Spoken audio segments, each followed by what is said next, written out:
Hi Jayne. Hi. Yeah. Again.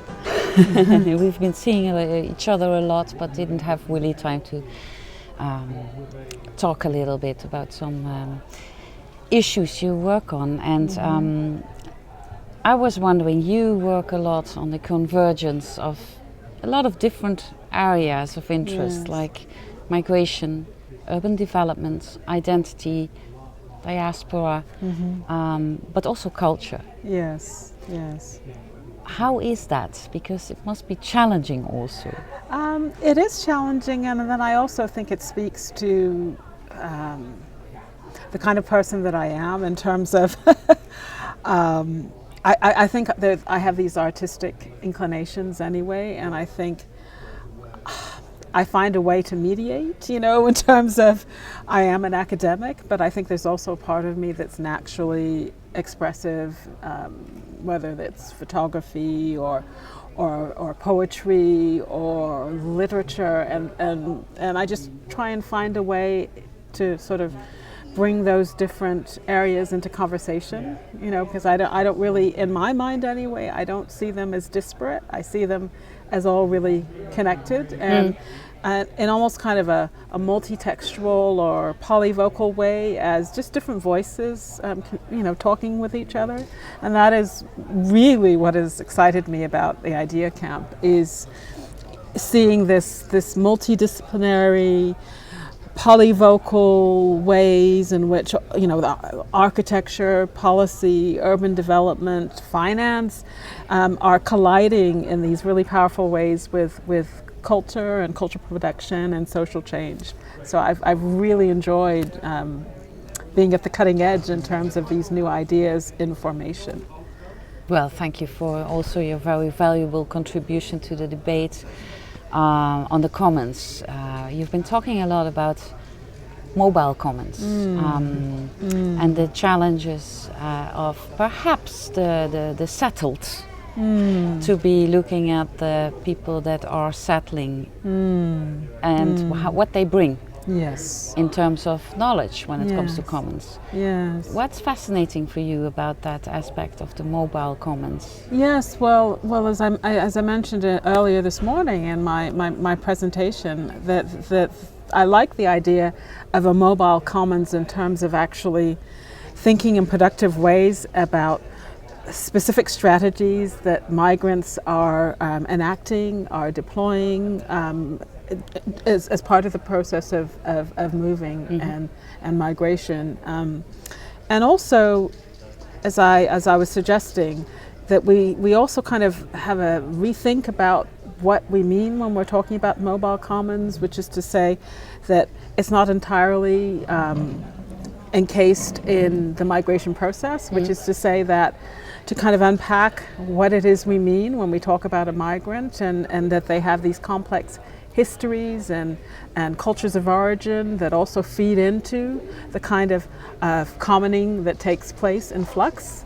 And as you said, that interface between a mobile commons and a settled commons, in the sense of those constituencies coming into contact with each other, and not necessarily in a problem-oriented way, in a way that actually both constituencies can learn from each other. And I have really found valuable the ideas and formation that have kind of tried to address in a triangulated way the bringing together of migrants, refugees, and settled locals or indigenous, in terms of how they can learn from each other in a productive way, using the mechanism of storytelling or the arts, or just simply conversation or photography. I mean, there are all these very, very innovative ways of trying to force that conversation between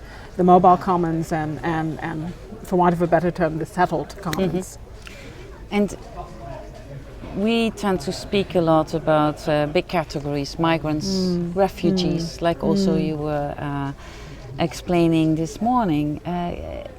What is the term you would like to use, or how would you like to diversify perhaps the debate when it comes to migrant issues? That's a fantastic a question. Migrant, what is a yes, migrant? Yes, that's a fantastic question, because I think that one of the main challenges is that there's sort of the governmental, the legal definition of a refugee, which in many instances is kind of used to determine, as I've said, who's worthy and who's not. And the criteria are incredibly limited in terms of, if we look at the UN Convention, what constitutes persecution. I mean, I think there's a very restrictive group that would actually legally qualify for asylum on the basis of these criteria. And yet we have these masses of people who are also moving for different reasons, and I am arguing for a reassessment of what constitutes persecution, and have poverty as part of that definition of what constitutes persecution, so that we can think in terms of, rather than this kind of problematic notion of the grasping economic migrant, think of the economic refugee.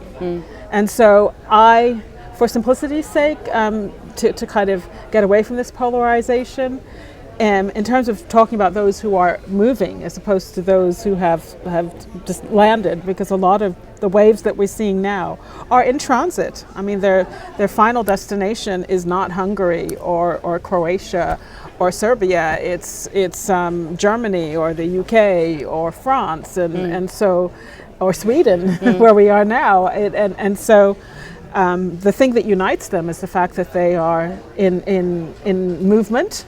You know, they're in flux, and that more often than not, they're all doing it in a clandestine or covert way. And so I use the term, for simplicity's sake, to describe those who are in transit as clandestine migrants. Yeah.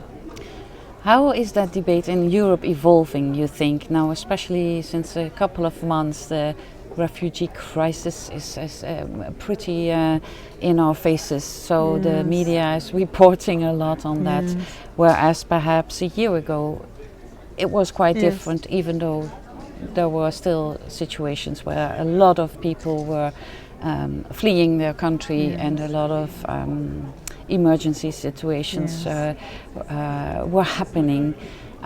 What do you think about the way the media is reporting about this? I think it's such an interesting question, because for myself, I have been working in this area for the last 20 years. Yes.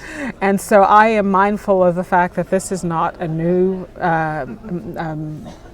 migration or a new exodus or a new massive wave, as it's been kind of characterized in the media, that this massive wave of humanity. It is not something new, but I think what's happening is something that's very political and economic, which is to say you have this convergence of various political conflicts, economic conflicts, alongside dire economic circumstances in Europe. And so it's become a conversation about allocation of resources, and this idea that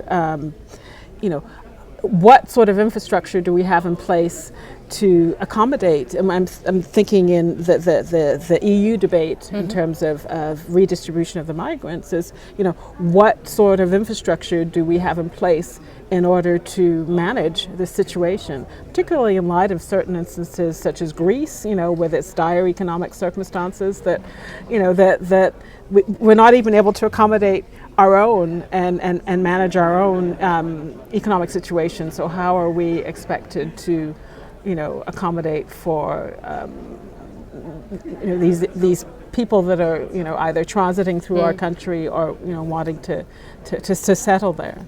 And so I think there is this it's kind of creating a lot of hysteria and anxiety, but it's also creating a situation where I think everyday people are also kind of touched by the human tragedy that they see unfolding, and wanting in their own way to help, however small that contribution can be. So I think there are those who are anxious about the economic implications of resettlement, and then there are those who are thinking, well, at the end of the day, these are human beings, and how can I help?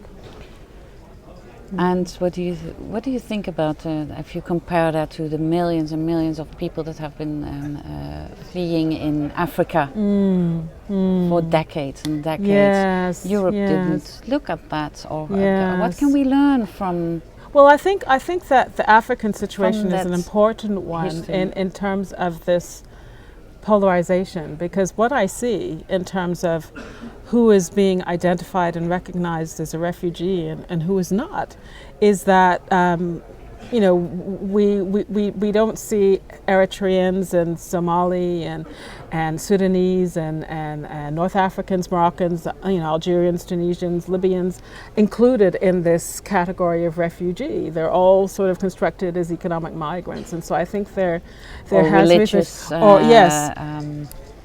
victims. Yes. somehow. So that I think that Libya, for example, is an ungovernable state. So how is that not considered those migrants who are Libyan themselves, not those who are transiting through Libya, because Libya has become a very